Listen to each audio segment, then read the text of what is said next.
Welcome to the long-lost episode of Not My Generation. I am Professor James Davenport. This is my colleague, Dr. Emily Stacey, and we are going to be talking about who knows what. Right. But there's no shortage of political news to be discussing. We have been absent for a while. A long while. That is probably due to, that is due to this guy right here and a crazy schedule that was not cooperative at all.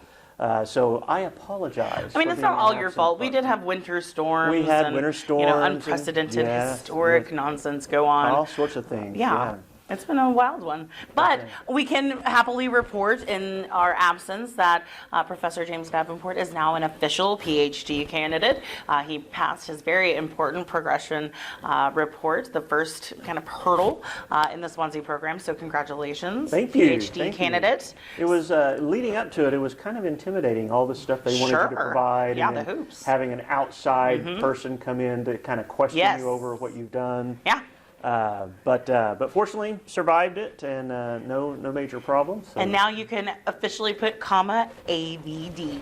I probably should do that, shouldn't I? Yeah, that's absolutely the first thing you should do is change your email signature, sir. You've leveled up. That's a level up, people. Leveled up.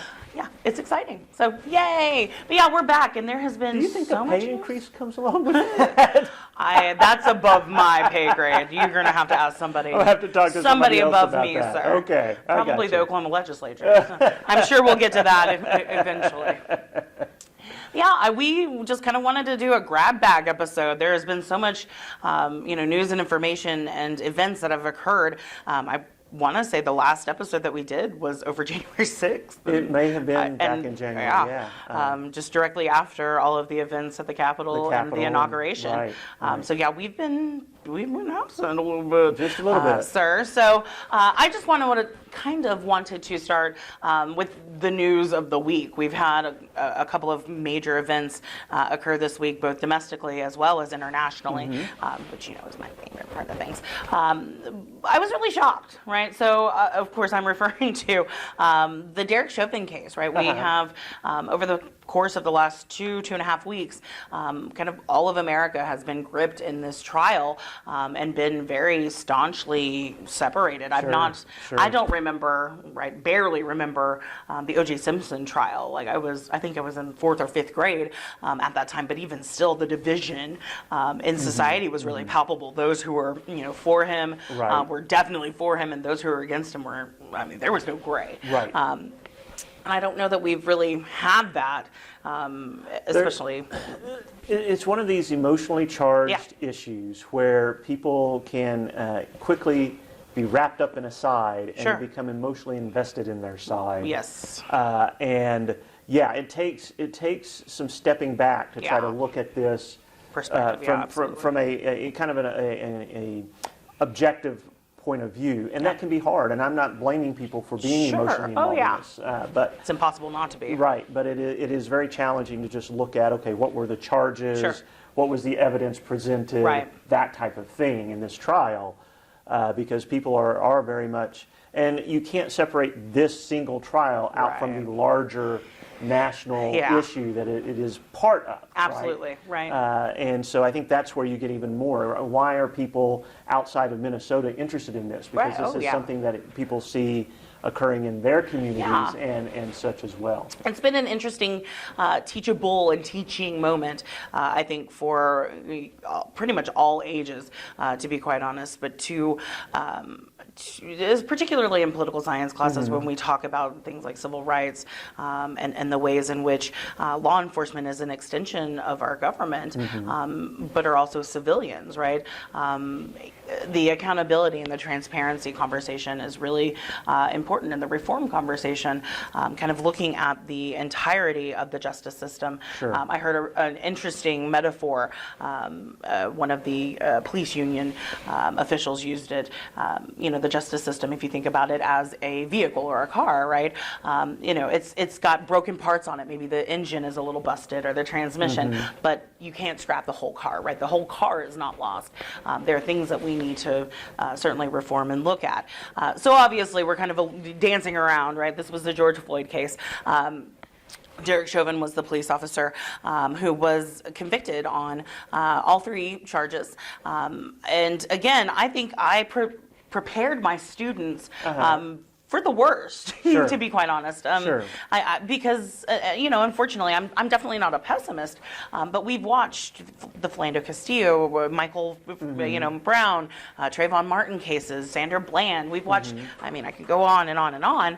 And there have been, from 2005 to 2015, 0 convictions of a police officer who has shot someone, where there have been a record 15,000 shootings involving a police officer, but 0 accountability. And so you're really seeing a clamoring for some sort of change in the system where it is not as easily justifiable to use excessive force, right? Well, and I think and I've made this point on one of our prior podcasts, that we should always be asking, what kind of laws are we actually willing to use violence to force people to comply with? Right. I was reading an article just yesterday about another incident, I think it was in Ohio, where police officers, no, it was in New Jersey, which this law caught me by surprise.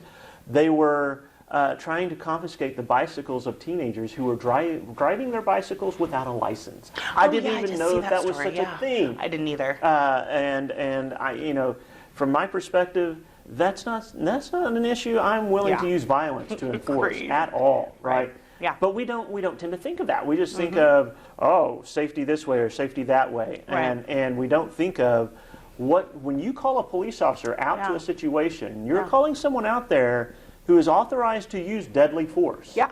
And that potential is always there. Yes. And we really need to be asking ourselves, what kind of things are we willing to have that possibility actually present? Yeah. And I think if we ask that question more, we might find that there's a lot of stuff not willing to do that. Agree. Right? Yeah, I totally agree with you. And it is unfortunate. And I see people, and I hear people oftentimes mention that because there's this issue about are members of African American communities or even other minorities, are they arrested or are they shot at higher rates and stuff? Sure. And I see a lot of people talking about, FBI national statistics that say, well, we don't see that broadly. And I think part of the problem with that analysis is African Americans especially are not distributed across the nation proportionally. Well, right. Yeah, that's fair. You have large concentrations in certain areas. Right. And I think when you dig down in this, and this is why I have trouble thinking of this as specifically a national issue. It is something that certainly affects communities across the country, but it doesn't affect all communities equally. And I think that's fair. And so I might not see it.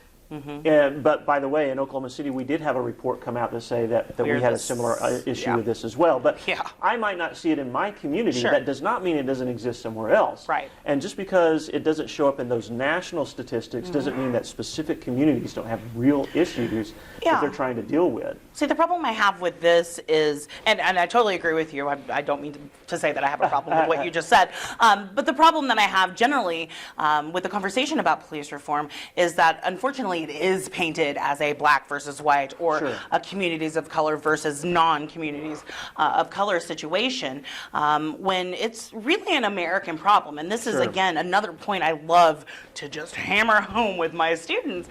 If you look at those statistics, just like you said, just like the African American community or the Hispanic community or the Asian community, et cetera, are not proportionately distributed, you also have other demographics that are equally vulnerable and equally being, I don't want to say abused, but, pick a word. Pick a word.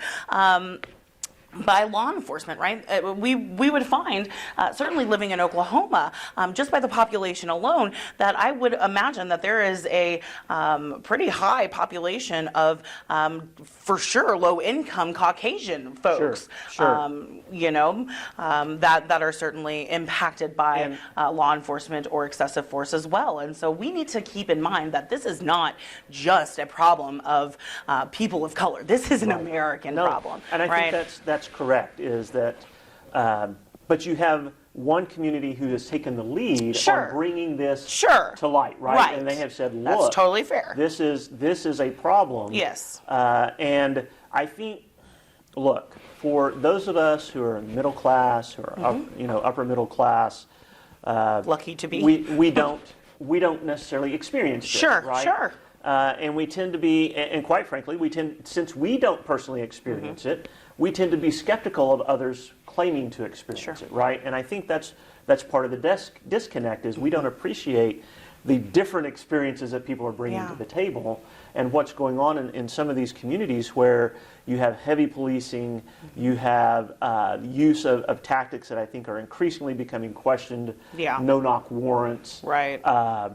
The militarization of the police, I think, is a real issue that we need to look at. And I'll just point one. I remember going to different 4th of July parades and seeing, say, the Oklahoma County Sheriff's Department there in all their tactical equipment and it's like, that's aggressive. What do they need that for? Right. And I'm sure they could probably justify it, but I'm not sure they could. I'm sitting here going, I'm not sure we need, a tank, for the Oklahoma County Sheriff's Department. Agree. So, I think the militarization of the police is a real issue. I think part of this evolves around, and I don't want to be too inflammatory or too controversial here. But I want him to be because he never is. I think part of the problem is the mythology that has developed around law enforcement. Oh, I love you. I have given this speech so many times this week, right? And referred to the Republic, right? We kind of look at. I'm sorry, I know. I'm moving your point. But we're exalting law enforcement to this kind of guardian status, and I don't know when it's occurred over the generations, but it certainly has occurred where we look to them not as one of us, not as civilians, but as this, justifiable force against us almost, or that can be used against us. And we train these officers to believe every encounter that they have is potentially a deadly one for them, and that's simply not true. Yeah, that's important. In the broad, universal, would it be a remote possibility that this person? Okay, right, but no more so than me driving down the car being in a deadly car wreck. Right, and I think that inculcation of that mindset, and then the public's generalization of that, and our almost, in some places, hero worship of these people because they have a badge and a gun. Makes them protected from some of the harms they cause. Right. And we see this in qualified immunity. I think that is a huge issue that needs to be addressed, where we're protecting these folks from egregious acts. Right. And so this. Listen, I agree. Not all cops are bad cops. Oh, yeah. No, we are not having that conversation at all. I will say, though, having said that, when I hear about, well, this is just a few bad apples. Right. It's hard then the police need to police themselves. That's right. The good cops need to take a little bit bigger, stronger stand against this stuff. Right. It's hard to hear that Derek Chauvin had 17 other reports before he was convicted of this one. And there were, if I understand, there are 3 or 4 other officers that were there at the time that are getting ready to go on trial in August, yes, sir, as accomplices for that. Right. And what were they doing? They were basically standing there, letting things play out. Yeah. And so, defining what is a good cop and a bad cop isn't clear cut, and I will admit that. Right. And absolutely. I will take an example that just occurred this week, and a young lady, African American, I believe, was shot by a police officer. She was attempting to stab, at least on the video, it shows that she's attempting to stab. You've got a couple of seconds in which to make a life-changing decision. That, I don't want to place that on anybody, right? But that's what that officer's into. So we know that not every situation is cut, and how do we deal with this? And he has to make a choice. Do I potentially end one life to save another? And how do I do that? So let's get that out on the table. Yes. Those are situations that police officers can find themselves in. But they don't occur for each police officer every single day. Right. And with every encounter. Right. And I think that needs to be discussed more, both within the Agreed. policing community and in the broader community at large. Yeah. I saw an interesting report on CBS News this week where Washington State is one of about 10 or 11 that have started with their new recruits and new cadets in the police academy. They've started de-escalation training amongst their colleagues. So not just tactics with the person that you're interacting with from the community, but between their colleagues. So maybe one of those three folks could have helped Derek Chauvin realize what was happening and that's an important step, right? I Again, agree. A very important step. How do I intervene? Yeah. Because look, police officers are in a culture where they don't want to undermine each other. Yeah. They don't Right. want to confront each other over these kinds of things, but Right. that is part of the problem. It is. And had one of those officers said, "Okay, let's get you up. Let's get him up." Right.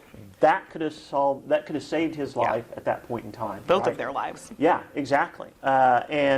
But no one was willing to do that, and so I think this idea of working within the police department themselves.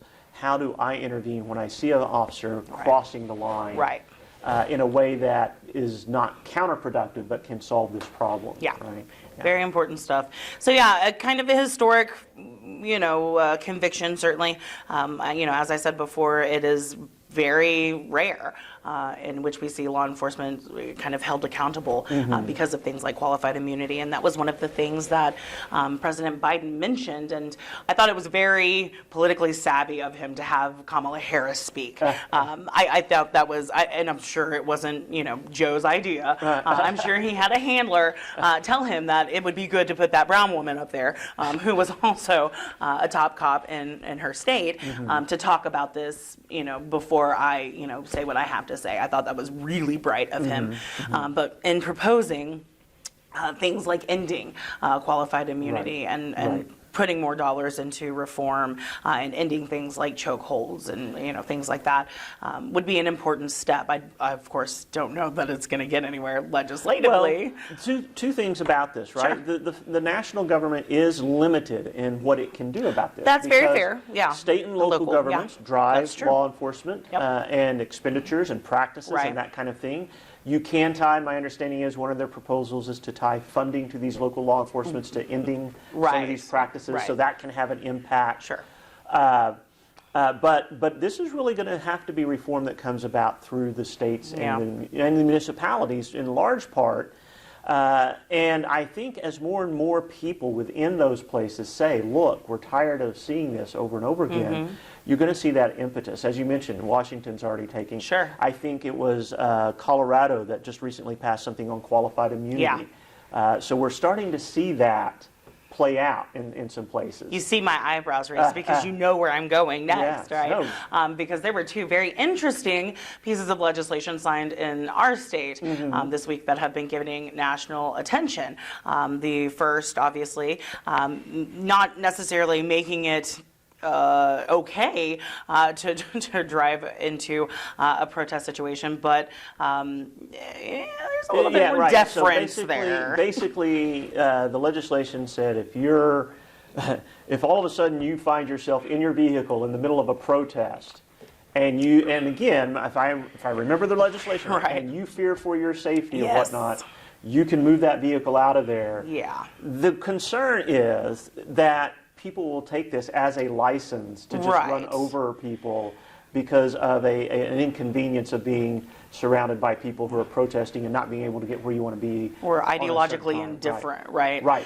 So yeah. I think that is the big concern. Right. And I, all of this stuff, we have seen. Now, again, the majority of these, and there was a study that just came out of Harvard this week that shows that the majority of the Black Lives Matter protests were peaceful, that they did not cause violence.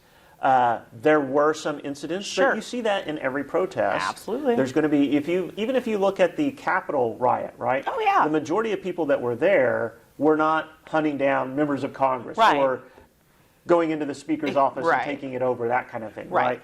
But you're always going to have that few. And so, okay, what do you do about people who might find themselves in a very frightening situation? I don't know. I don't know the answer to that. I don't know that this is the solution to that. I don't know that this will provide adequate protection on the other side of this from people who, like you said, I just disagree with that protest. I don't think they should be out there. They're in my way. I'm going to hit the accelerator. Right. I mean, and we have recent examples from the Unite the Right rally, right? Heather Hayter, was, mowed down, and there were about 10 other people that were also hurt, but she was the one who was fatally wounded in that incident. I also wanted the anti-doxing bill, which I thought was interesting, because I love that the legislator is using doxing in this manner, but that's okay. We'll talk about that later. So the anti-doxing bill is basically making it illegal to record police officers or public. The wording is very interesting. Public servants in the discharge of their duties, essentially. So when a cop is apprehending somebody, or when we're having, one of these moments, like George Floyd. And so I wonder how that is also going to impact things. Yeah, listen, anyone who's paid by a government is a public employee. By and large, they have much less privacy than the rest of us do, right? And we are public employees as well, That's right? And so you could look up a lot of online information regarding us. Don't tell these people that. My God. But police officers are no different, and it needs to be that way, by the way. It does need to be that way. It needs to be that way. And trying to shield police officers in this manner will prove to be counterproductive. I agree. You're not going to see this problem reduced. You might see it even actually increase over time, because now we're shielding them from. And I'm not even sure that might pass First Amendment.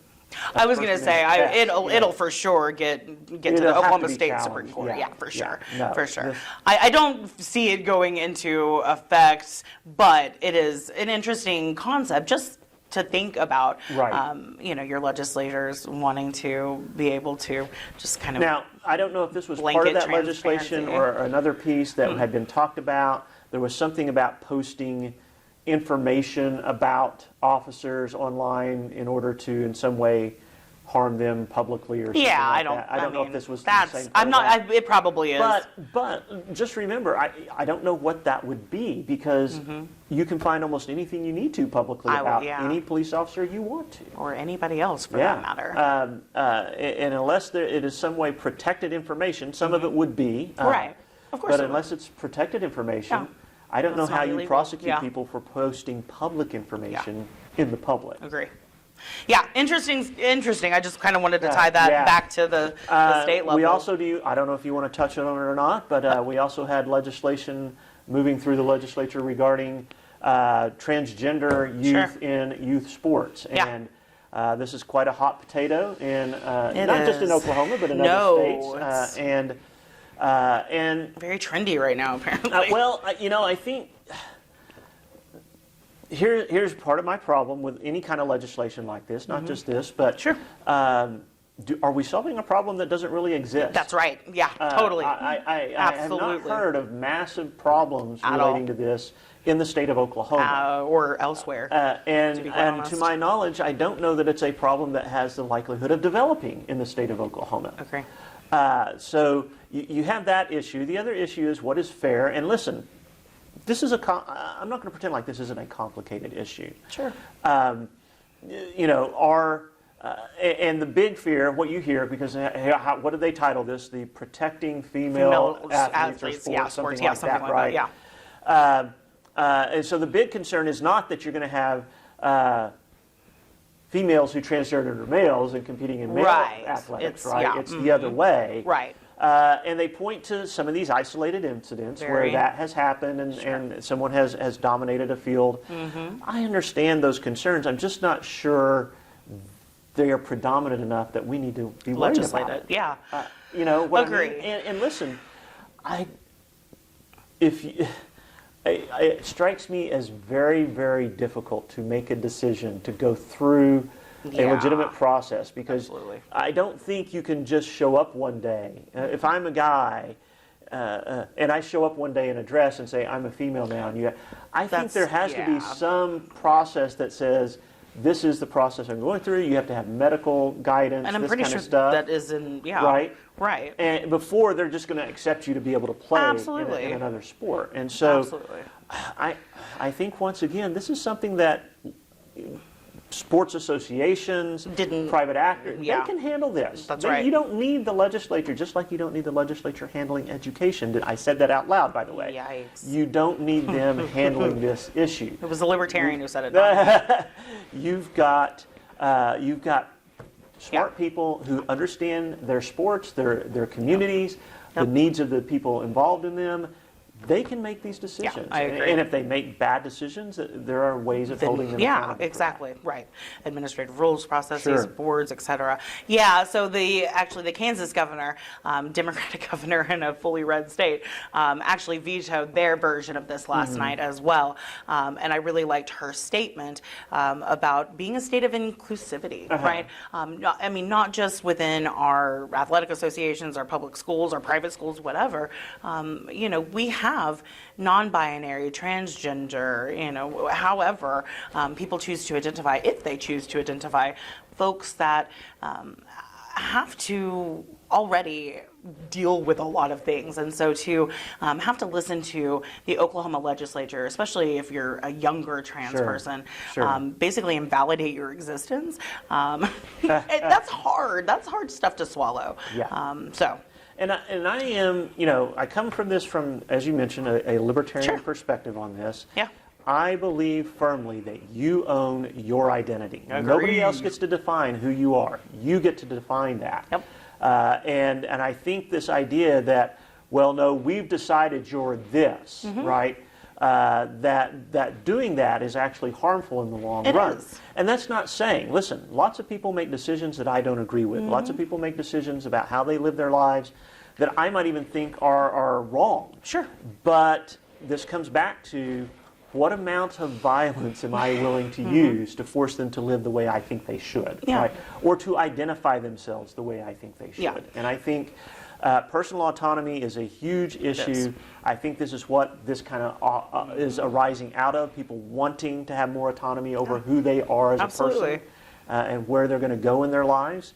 And so I think that is something that, as we are becoming more diverse, we're running into problems we didn't have before, right? Oh, yeah. We're running into conflicts that we didn't have to deal with before.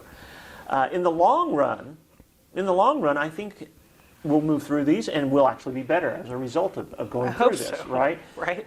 In the short run, it can be very traumatic for a lot of people. Right. And let's not forget, we have suppressed people with different gender or racial identities throughout the course of our history. We've told them you can't, right? We've penalized them in various ways. In some cases, we've even prosecuted them and thrown them in jail. So the opening up of this and the recognizing this and saying that we recognize it doesn't mean, when we talk about, when people use the term systemic racism or systemic discrimination, that doesn't imply that you as the individual are racist or discriminatory. Yeah. But it means some of the structures that we have built certainly have put some groups of people at a greater disadvantage than others. Absolutely. And we need to look at that, and we need to ask ourselves, is that appropriate? Is that not appropriate? And if it's not, we need to figure out how we can change it. Yeah, I totally agree. There's my little I like that diatribe. It was good. soapbox speech for the day. I like it. I would expect nothing less of you from a libertarian ideology. American individualism is certainly an important part of our democracy, and which is why I think a lot of these bills are just antithetical to just the Constitution in and of itself and the values that we have as citizens of this country. We're supposed to be able to be diverse. We're supposed to be able to be ourselves. And I like to poke my sociology majors in class, right? There, at one point back in the 2000s, in the early 21st century, there was a salad bowl theory. Do you remember this? Sure. Yeah, right? yeah. Where instead of America being a melting pot, Right. we're a salad bowl. But I don't like tomatoes, right? And use tomatoes as a metaphor for whatever group you want to. But I'm going to pick my tomatoes out of the salad bowl every time. Yeah. I don't like that. I don't like that. I want us to get back to this idea that we're all Americans, right? I don't know. Again, when we maybe the tribalism of the, again, kind of the 2007 Yes. and, beyond. I know, and I'm writing a book right now about deglobalization, so I know it's not going to happen again, right? The kumbaya, postmodern liberal, neoliberal society, the kumbaya moments are over, but it still feels very hard to swallow. Well, it's one of these things that if we want to live together in a society, we're going to have to figure out that we have to treat each other with dignity and respect. We're going to have to allow each other to pursue our own courses, even if I disagree with your course and you disagree with mine. We're going to have to allow each other to pursue those without imposing the law, right. trying to prevent each other from doing that. And this goes, I've talked about this before, this goes way beyond just segregation of cities. We have evidence, and I'm going to poke some of my liberal friends who still have FDR as a huge icon, because much of his New Deal was racist at the get-go. Sure. And whether you look at what they did in the terms of housing funding and available lending and things like that. Whether you look at a little bit later, where you look at the National Highway Project under Eisenhower, and where we built highways and which communities we decided that we were going to dislocate. Yep. And again, I'm going to point out, when you have high minimum wages and you have a great deal of occupational licensing, the people you hurt most are the poor, and those tend to be more minority communities. And so you've built this structure, right? We have built this structure. And we need to just address that. Yeah. And we don't. It doesn't have to be confrontational. It doesn't have to be. Well, everything is confrontational these days, unfortunately. In today's environment, it is. But if we would just acknowledge, here's what we did. We regret that. We need to address that. Yep. And then we can come to conclusions about how to. And there won't be. I'm not going to pretend like we're all going to, like you said, we're not going to all come kumbaya and say, oh, we've agreed on the appropriate solution. Right. There's always disagreements about how you address this. Yeah. But we need to, and we need to do it in a way that's productive and doesn't pit communities, whether it's gender communities, racial communities, economic communities, doesn't pit them against each other. Right? Yeah. Yep. I totally agree. I'm not going to fight with you on that. One last thing I did want to talk about. So Biden has been in office for, what, 4+ months now? Not quite 4 months yet. We're still in April. Almost. Well, that's right. Yeah. We are still in April. I know. It feels like we're in June already, right? Killing me. So he's done a couple of things, right? So we got through the 100 million doses, right? A lot of people, I think even you and I kind of hemmed and hawed at the idea of him being able to reach 100 million vaccines by day 100, but he did so at day 59, which was very interesting. I think he announced yesterday that we will hit 200 this year. We already did. 200 million, yeah, right? It's done. So that's a really great milestone. And so now the vaccinations have been opened up to everybody eligible, 16 and older. We did have a little bit of a hiccup in the last couple of weeks as well in terms of the vaccines. The Johnson & Johnson so vaccine has been paused. They're looking at that. I just want to remind people they found six cases out of over 6 million. Females, yes. They were all females. All female, 18 to, I want to say like 49, something like that. And it was a very rare blood clotting issue. Yeah, right? And they haven't even had time to determine whether or not it was actually the vaccine that caused this, right? So similar to an issue that they had with the AstraZeneca vaccine in Europe. Yes, right? exactly. Similar issue. Exactly. So there was that, but Pfizer and Moderna both have been mass producing their vaccines and distributing those out. And so if you want to get a vaccine, and I encourage you to, listen, I had COVID and I've gotten vaccinated. I think it's the smart thing to do. Agreed. Protect yourself. I think it is the way that we get rid of these stupid masks that we have to wear most of the time, where we can get back to life in a more normal sense. The positive side of this is you can, right? There aren't the barriers early on that there were to getting vaccinated. Yeah, right? it's almost as available as in Oklahoma, by the way, we were able to open it up broadly to everyone a little early because of the Native American tribes that helped put in some resources to make that happen. Yeah, they definitely put a feather in Kevin Stitt's hat, didn't There they, you in his go. State of the There State? you go. Yeah, really interesting stuff. I like that we are on a good trajectory right now, or trajectory, I should say, in terms of COVID-19. Of course, we do have some variant strains that are coming in, but again, the vaccines that are widely available now do tend to, or have research shows that they are effective in combating the strains as well. So at least in that front, doing very well. What I wanted to pick your brain about, though, right? Because I know the last time we spoke, we were just about to go through the battle of the $3 trillion COVID relief bill, right? The COVID package. That did eventually pass. You got your check. Yeehaw. I got a big check, by the way. I didn't do too bad either. Right? Yay. Anywho. Kind of the benefit of having lots of dependents. Well, so here's my question. So there's the new family plan that he is trying to push through. Again, this is about a $1.9 trillion package, and it covers things like paid parental leave for all kinds of different circumstances, not just the regular emergencies that are covered by FMLA, things like that. It's also offering some very new child tax care credits and incentives. As well as some sort of stipend for parents as well, and childcare. So I was just kind of curious, is it worth it, sir? I'm going to have to dig into this a little bit. I'll be honest, I haven't had a lot of time, but I will say, I'll just mention the tax credits. Yes, please. What we have seen on the use of tax credits in the past, historically speaking, is they don't really accomplish much more than would have been accomplished otherwise. In other words, we usually think of giving tax credits to incentivize people to do certain things. Historically, as we've analyzed that, whether you're talking about tax credits for buying electric cars, tax credits for doing other things, we haven't seen really an uptick in that behavior. And so I'm a little skeptical on tax credits as a means of incentivizing behavior, just because historically we haven't seen that work great. Here's my thing. If we want to help people, I think there's a better way of doing it than this hodgepodge of, well, we're going to do this and this, right? I am, in this sense, I agree with Andrew Yang. Give him a check and just go on down the road. Right?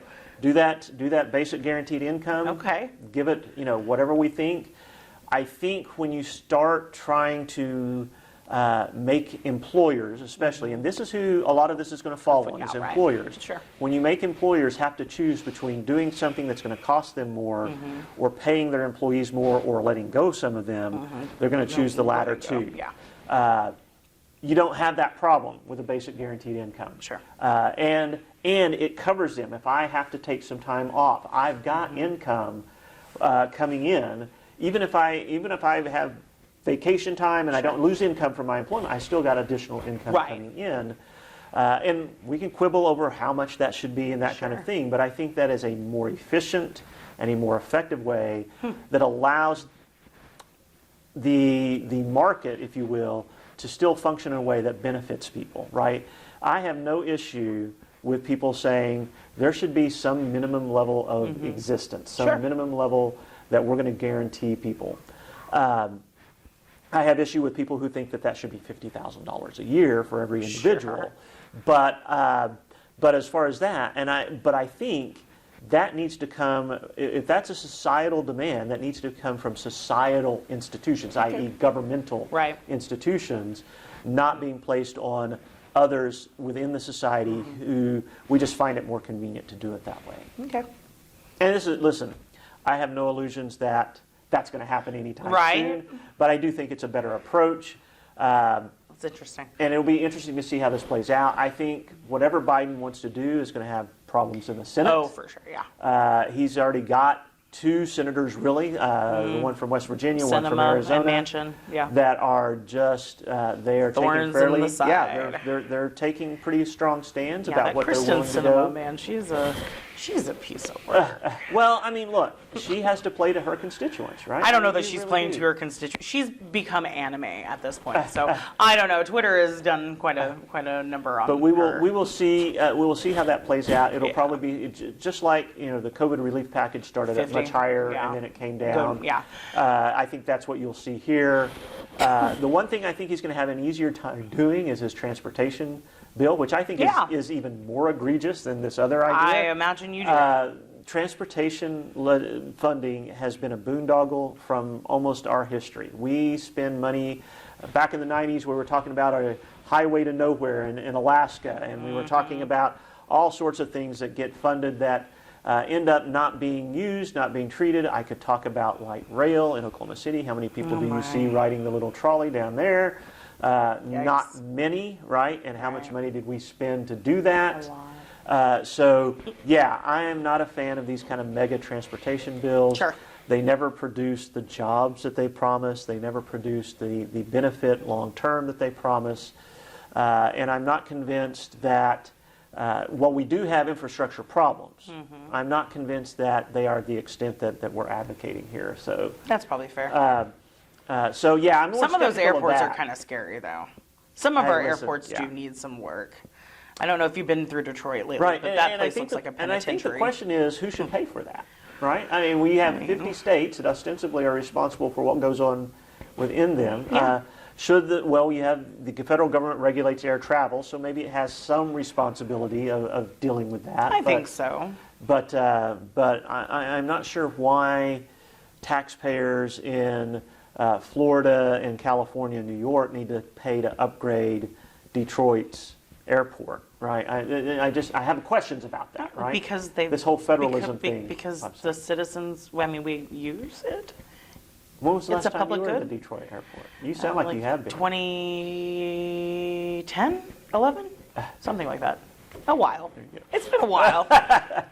But yeah, so I mean, I'm not saying that the federal government doesn't have some role. Sure. I'm saying, should it have the bulk of the role? I'm not convinced. I think you'd have a better argument for hubs like Atlanta, where you have an Possibly, international. right, where you've got Yeah. international airports that you have people coming in I and think out that's of. fair. I think hubs are a different case than Okay. say Fair. even Okay. Oklahoma City's airport. I think is a different case than say Atlanta or Okay. Dallas or All Detroit. right. Then I could maybe glom onto your idea a little Yeah. bit. Just a little Just bit. a little bit.